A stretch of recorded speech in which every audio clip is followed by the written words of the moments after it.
We're all set to go. So welcome to the Carver Planning Board meeting of May 28, 2024 at 7:10. These proceedings will be videotaped and rebroadcast by Area 58 TV. If we could stand and salute the flag. I pledge allegiance to the flag of the United States of America and to the republic for which it stands, one nation, under God, indivisible, with liberty and justice for all.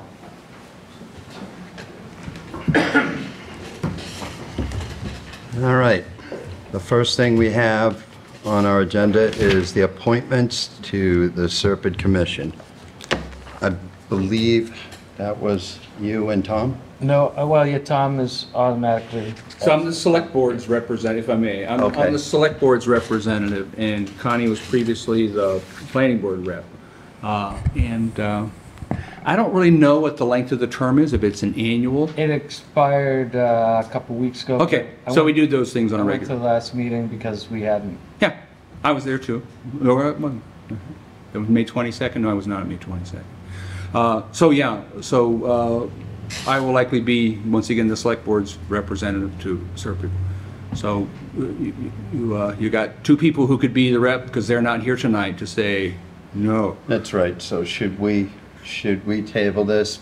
Well, if you got a willing volunteer, unless you are very interested. No, I won't volunteer this time. Thank you, though. Okay. I've been doing it for what, three years, I think now. So I think somebody else needs to learn what's going on in our neck of the woods. All right then. So we're going to table that. Okay. So that we can give Ellen and John an opportunity. The next meeting isn't until the 24th of June anyways, so we got time. Yeah, so June 11th is the next planning board meeting, June 4th is town meeting. And I typically post the board for town meeting as well, for any town meeting related issues, or if something sneaks in, like somebody decides they want to file an A&R and think we won't meet for 3 weeks, and this will be great. So I've done A&Rs at town meetings before because somebody thought, oh, I can file an A&R plan and it won't be acted on within 21 days and I'll get a constructive approval, but that hasn't happened yet, so hopefully won't. All right, Mr. Polano, we don't have to make a motion to table that until next meeting, do we? I think by acclamation we can say we'll pick it up next meeting. All right then, so we will look back at that on June 11th at 7 p.m. All right. The first public hearing is continued. That is to adopt the stormwater regulations to supplement General Bylaw 9.6, Stormwater Management and Land Disturbance Bylaw in order to comply with the EPA's order for compliance under Section 309 of the Clean Water Act. Set fee structure as referenced in Sections 9.6.6.F, .1.H of the Land Disturbance Bylaw. If I may. Yes, Mr. Planner. So we have town council with us this evening as well. I think we've, for the most part, had most of the issues buttoned up at our last meeting. We wanted to include a waiver for fees if someone was submitting a project under site plan review or subdivision. So that's been included in the fee schedule. We also talked about looking at some other fee schedules. So you have two documents. You've got the 24-page thing with one line of text that's changed to it. So if you don't read the whole thing, you'll have a pretty good idea what I said the last time. And then this spreadsheet in 11 by 17 that has the fee schedule that we looked at as well as some other surrounding towns. Now I want to report that when I looked at stormwater fee schedules, there's a number of them that dealt with a stormwater utility. And that is not what we're doing today. So just for clarification, a stormwater utility, some towns have taken to like an electric or a gas utility. This is a service that is provided to residences and businesses. And so some towns have looked at doing a stormwater utility and basically calculating a fee for every property in town based upon the size of the lot, the size of the impervious surface, and what it's contributing to the stormwater system. That is not us here, and that's a level of sophistication that takes, you know, a good amount of work. So we're not doing a stormwater utility. We're just simply creating a fee to review things that are under comply with the stormwater bylaw. And not everything's going to require that review because it is what is connected to a municipal stormwater system. And as we know, there's great parts of the town we don't have a municipal stormwater system. So, so the fee structure that we have here that I originally had brought up was from from Northampton, and I looked at some other fees as well from Ashland, Stoughton, Shrewsbury, Tingsboro, Webster, and Upton. Those were towns that actually had some number. I couldn't find anything from Middleborough. I looked a couple different times to see if there was something from there. I will say that most towns, well, there's two ways that the towns have done this. Towns have looked at the fee based specifically on square footage, and other towns have done it based on the type of development. So if you look at this spreadsheet on the second page, you'll see that Ashland has basically tied their fees to the type of development that it is. Residential, subdivisions, multifamily, commercial. Other towns like Stoughton have tied it to a square footage of disturbed areas. And that is typically what we see in the case of Northampton's fees.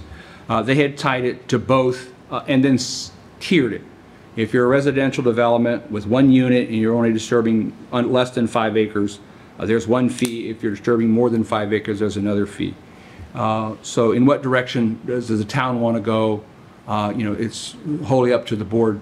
But I think that tying it to tiers is probably a better idea than just one size fits all. Because if somebody comes in and they've got a house that they're building that's going to connect into the stormwater system versus a subdivision of 40 houses that's going to connect into the stormwater system, I think that the likely should be two different fees. Now keep in mind, if they're doing a subdivision, they're going to get reviewed anyhow. So that would be one of those instances where someone was doing a subdivision and they wouldn't be required to pay a fee because that would be waived, because we were looking at those, at the stormwater implications, as Andy does in part of site plan or subdivision review.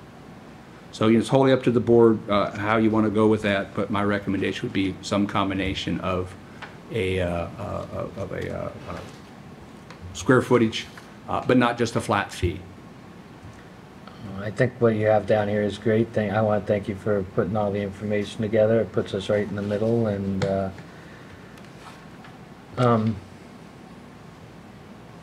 per acre disturbed, that's not for the entirety of the acre.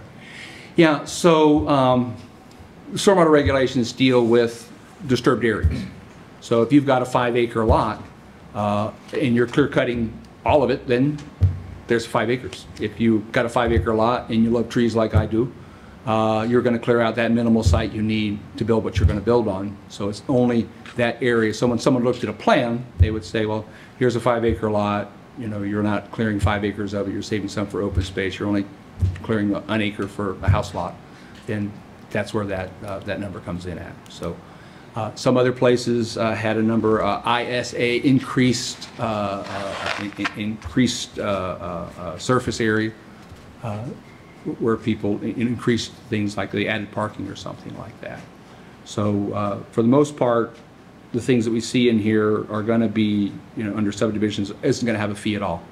But if someone's doing an individual house lot or something like that, and if it's tying into the municipal stormwater system. If you're not tying into the system, then there's not a direct connect to that. And if I've got my wires crossed on that, council can straighten that out for me. But that's my understanding of where we're at with that. So I see a shaking of the head, so council is okay with that. I am, yes. Through you, Mr. Chair. It's really, I think that Thomas has presented the various approaches that the different communities take, and it's really a matter of the board's discretion in terms of what you all think is most appropriate. I think it looks great. I know John Gatsky asked for some extra time to review some of the things in there, but John's not able to be on Zoom, right? He emailed me and said he would not be able to make it to the meeting. and I think Did he email you about what he was concerned about? No, he just said, I can't make it to the meeting. So under the, our order from EPA, we have, by June 30th, 2024, the town shall enact. So that's a hard deadline at the end of June. So it's not necessary to close the hearing tonight and pack up our stuff. So I could actually wait to hear what John... Yeah. does this go in front of town meeting? No, we talked about that at the last meeting, regulations, whether there's stormwater regulations, subdivision regulations, conservation regulations, that is an act by the board that doesn't have to go to town meeting. Bylaws go to town meeting, regulations are initiated by boards with a hearing. Much like we did today, we advertised it, we put it in the paper, said we're having a hearing, they don't go to town meeting, just in-house by the boards advertised in a hearing. All right, well, I'd like to be able to get John's feedback on what he had to look at. So it seems like we're going to table that until next week. If we can check in with council, if there's anything else in the, said it's largely what Andy had put together in his comments at the last meeting. The only other change was waiving the fee for someone who was doing subdivision or site plan. Do we have it in our minutes what John's concern was? Not that I Do know. you remember? I don't believe it was, I don't believe he expressed anything All right. specific. Well, I definitely want us to be able to go ahead with this on June 11th, but out of respect to John, we'll hear what he has Okay. to say at the next meeting. All right. All right, then. So do we want to, we need to continue that? I'm going to hearing? want Thank to, you. yeah, I'm going to look for a motion to continue that until June 11th. I will still make that motion. This is your big I second that second it. motion.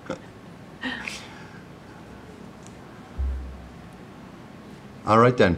Roll call. Um, Discussion. We don't need a discussion. so Mr. Shea says aye. Mary Ellen Williams says aye. And Kevin Robinson says aye. All right. Has everybody signed in out there? We all set? All right, then. Going to hear on the application of Weathervane at Silver Street LLC requesting a special permit and site plan review pursuant to section 3100, 3900, and 5300 of the Carver zoning bylaw, located at 7 and 9 Silver Street in Carver, Mass. Assessors map 67, lots 4-3 and 4-F in the residential agricultural zoning district. The proposed scope includes the construction of 6 new triplex residential townhouses consisting of 18 total units. Applicant requests to withdraw without prejudice. So we do have a letter from them, if I may.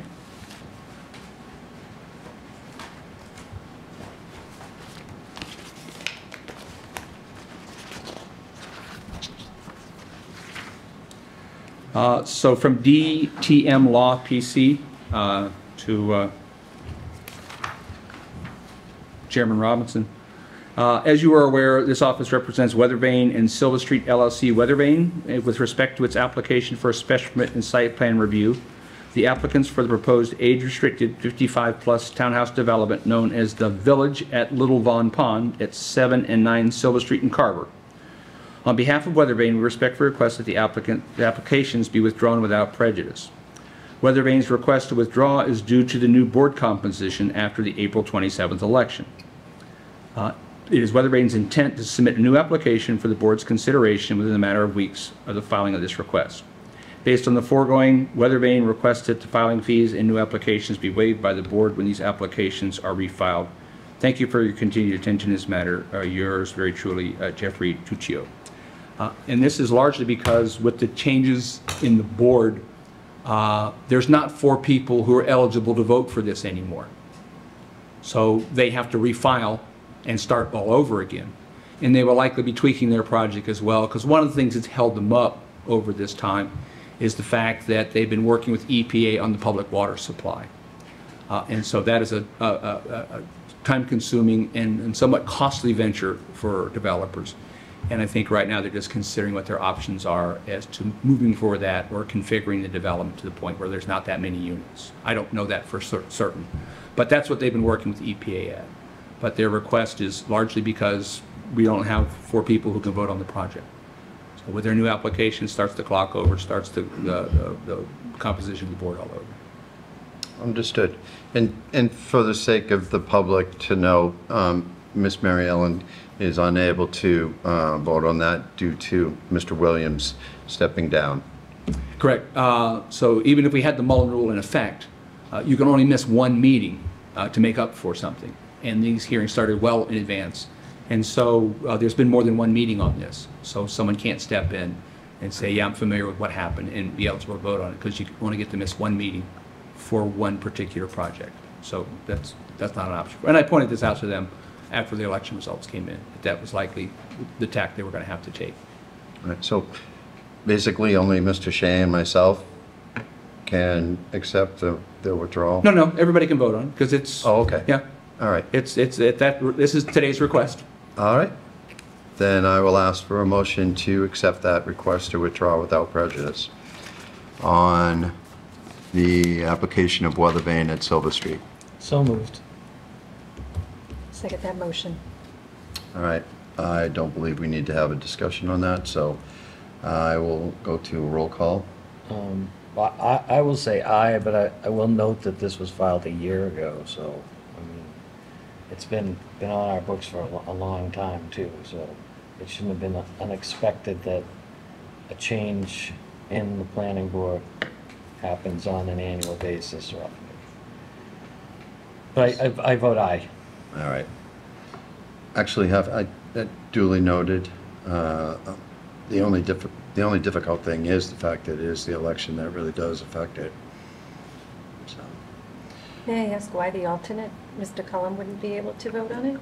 it's not a special permit, right? It is a special permit, but that's 1, 2, 3. There's 2 parts to it, so we just don't have enough. And I think, I'm not sure, Bill... I wasn't Yeah. involved in any of Oh. those meetings. Yeah, Bill wasn't the alternate early on, Okay. Yeah. and that's the trouble with It was Don Williams, Yeah, right? Don was the alternate, Okay. and Rich Dion, I think, was the sitting member. Understood. All right then. So, Mary Ellen Williams says aye. all right. And Kevin Robinson says aye. Right, so 3-0.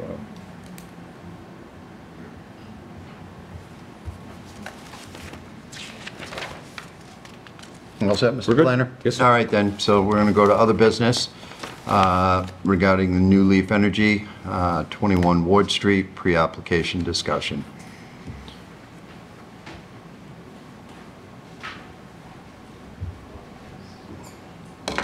So I don't know, camera-wise, if it might be better on the other side of the room?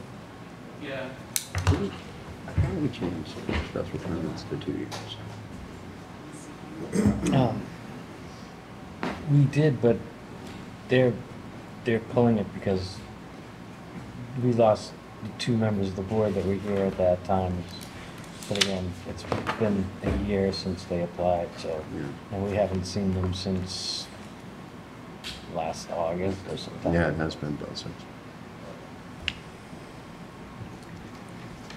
Good evening, I'm Dean Smith from New Leaf Energy, and I've got, Matt Swansberg from New Leaf Energy.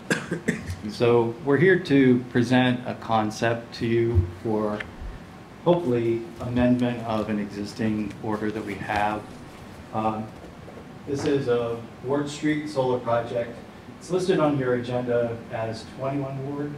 That's what we call it internally. It's actually 19C Ward Street, Phase 2. So here, there's a constructed solar array that was originally approved as 19C. 19C Phase 2 was an expansion of the ground-mounted system. What we're here to talk to you about tonight is that there are a number of tailwater ponds on the cranberry operation, and we'd like to look at constructing floating solar on those tailwaters. So it's all owned by Cedar Meadows. Ward Street is up here. So we're just expanding the existing project with the new use, the floating solar. And one of the things that we wanted to ask you is if that seemed appropriate to amend the existing decision for the ground-mounted system, or if we would need to apply for a new special permit for that. The existing farm operation is, a cranberry operation now. This would not require any additional tree clearing.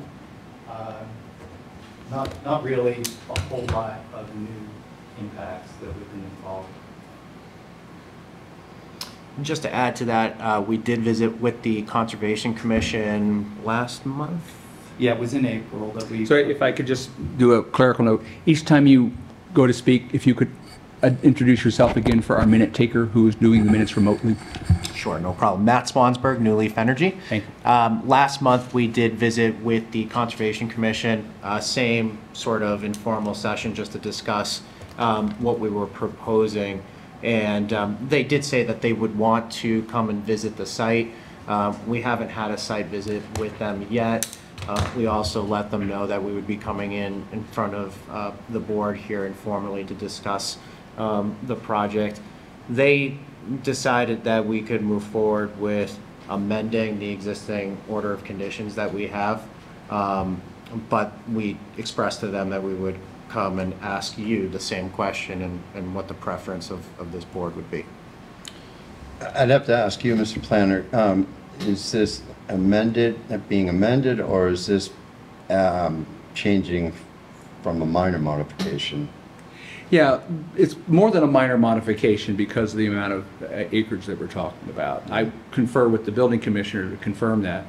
But at the very least, while the special permit is in place, in order to amend a special permit, you file a special permit. I don't have that decision in front of me, but if the special permit specifically speaks to X number of acres of panels installed, then you'd have to go back and amend that special permit. And certainly we'd want to look at amending the site plan, because we want to have our consulting engineer look at that as well to make sure that we're good with those changes. I'd be interested in what you have to say, Mr. Chair. Yeah, I would just say we've already approved the site plan, correct? We can use that as the relevant information to go forward, but I think an amendment would be asking more than what we would be able to really pull off. Because we're going to have to relook at, the coverage areas too in regards to that. I know there's not going to be a lot of stormwater runoff, but there's going to be new electric lines and various other issues that will have to be addressed. Yeah. And you guys have been at this for longer than I have. Have we had a floating solar installation in Carver? We've had a couple proposals. There's been one that I want to say UMass Amherst was running on. That was a test, right? That test, Tremont? yeah. But nothing's coming from us. But it's tailwater, man-made ponds, and that's where it's allowed. Yep. I think it's 25% coverage and something in that. 50%, yeah, so the Matt Swansberg, New Leaf Kill it, Energy. Matt, thank you. The SMART program, which is the Massachusetts Solar Program, has regulations for floating solar, and one of those is that you can't cover more than 50% of the surface area of a pond. It does need to be a man-made pond, but yeah, 50%. Yeah, so I think to the question, we'd confer with the building commissioner for his take on that. But mine is if the special permit specifically talks about the array of those arrays that covering X percentage of the land, we'd probably need to look at amending the special permit. And the way you amend a special permit is you file a new special permit. And you like what's been approved, correct? So you don't. Yeah, we wouldn't be You kind of don't proposing- want to open sorry. up a can of worms. See. Yeah, Dean Smith with New Leaf Energy. We wouldn't be proposing any changes to the ground-mounted system. Yes. So I guess my question with that in mind would be, would we leave the special permit in place for the ground-mounted system and a new application that's just specific to the floating component? I would think so. Okay. So keep them, Matt Swansberg, New Leaf Energy. So we would be keeping these two separate, the two projects. Okay. So we'll just give it a new number. Only the applications are separate. As a total, it's all gonna... Yeah, understood. Do you have any other questions? No. All right. I mean, the Conservation Commission was generally in favor of the concept and would allow us to amend our order there. So we would invite the board, if we do set up a time to visit the site. We were anticipating that we would probably file an application before we set that up, but Absolutely. Yeah, and I think the Conservation Commission uses their site walks on Wednesdays. So if the board's able to pull off a Wednesday site visit. I'd be very interested in see how that works. But you don't know if there are any in place at the moment in Carver for us to look at? none that I'm aware of. There have been some applications around Southeast Mass, but none that have been constructed to my knowledge. This has been, basically has been delayed because there are some large group studies that are underway by the utility. Normally would be completed within 12 months or so, but they've been delayed for several years. So we actually had requested an extension of the approval here based on those delays that were unavoidable on our part. And we're still not sure when they're going to be complete and issued. So the projects won't be able to go towards construction until that's been completed.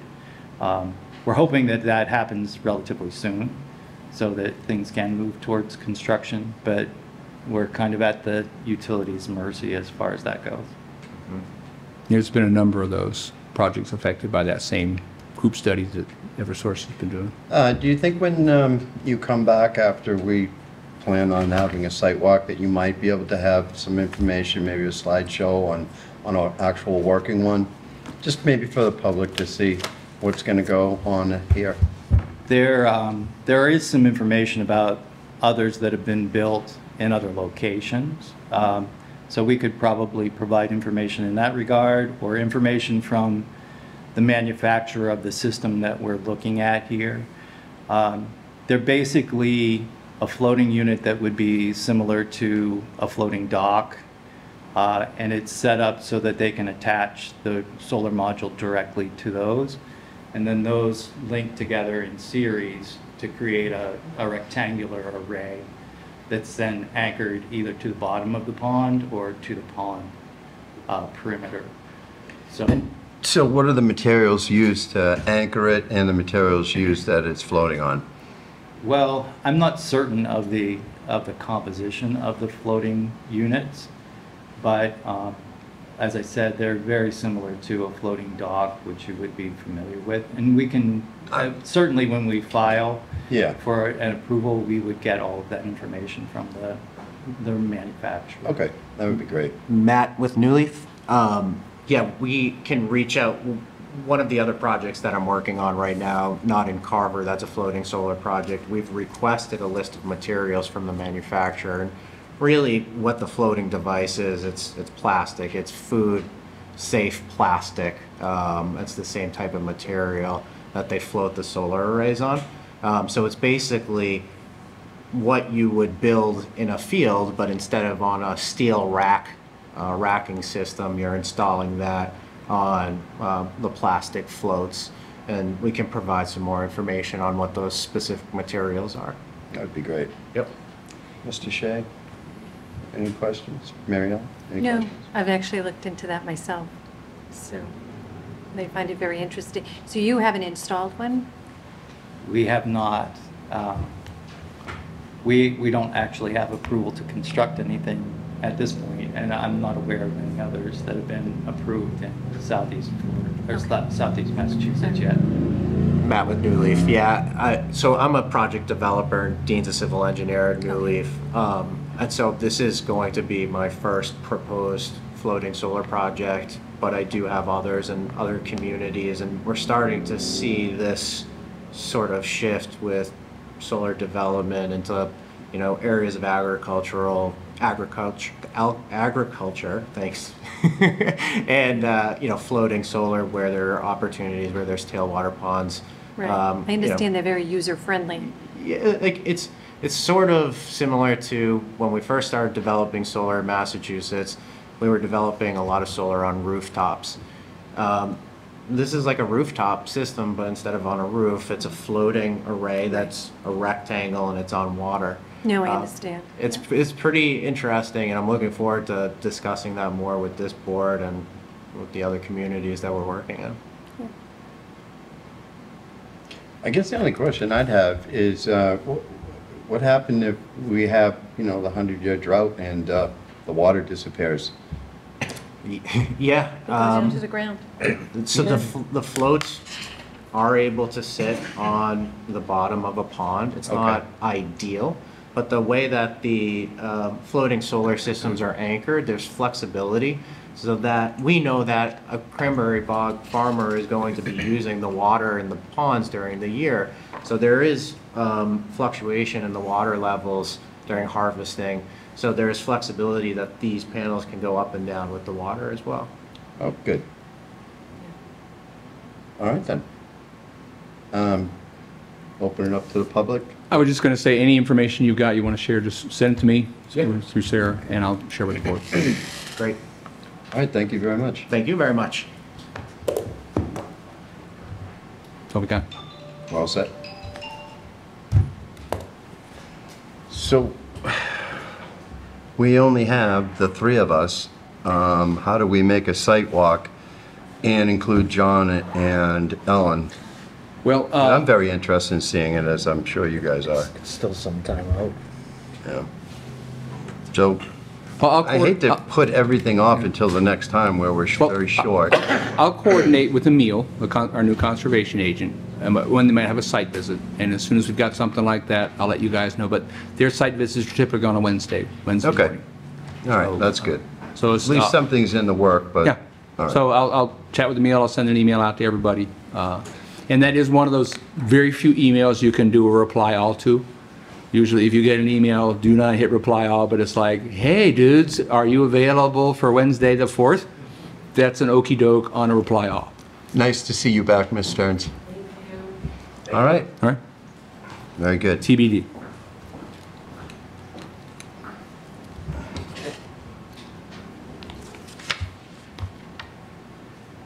So then I guess we're going to go to planning board member notes. Anybody have any? Town meeting, June 4th, everybody should be there. Very good. Anything? Nothing here. All right, Mr. Planner, what do you got for us? I have nothing other than Michelle had asked about the minutes, if the board is comfortable approving the minutes of 3:26 and 4:9, which is your next agenda item.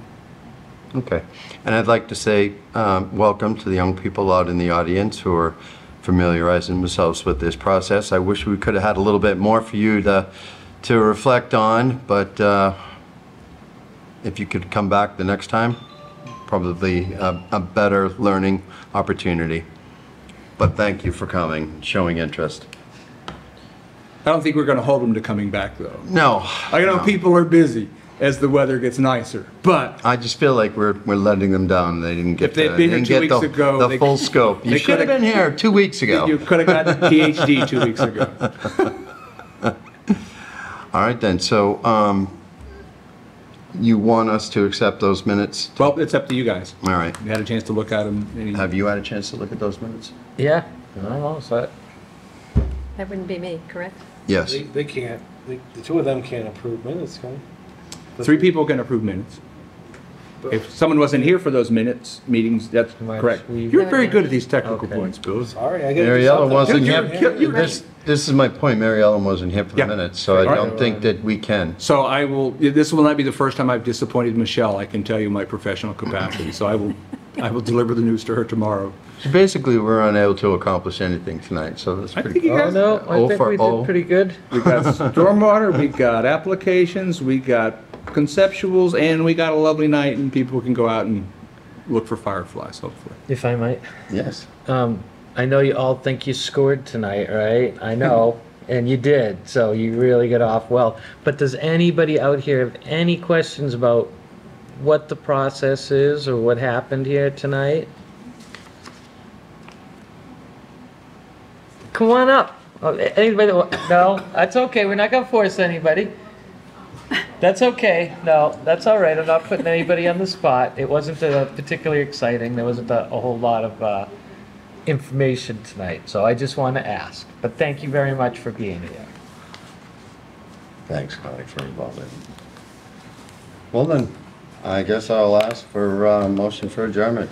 So moved. We got a so moved and a second. You got that, Mr. Planner? I do. All right, and I would imagine the young people in the audience are looking to come up and have that paperwork signed off. Can we at least give them, do they do it by the hour? I don't think so. Or just for showing up, right? I think showing up and looking wicked interested. Look at those faces. That's All right. That is the faces of wicked interesting. Excellent. So we're good.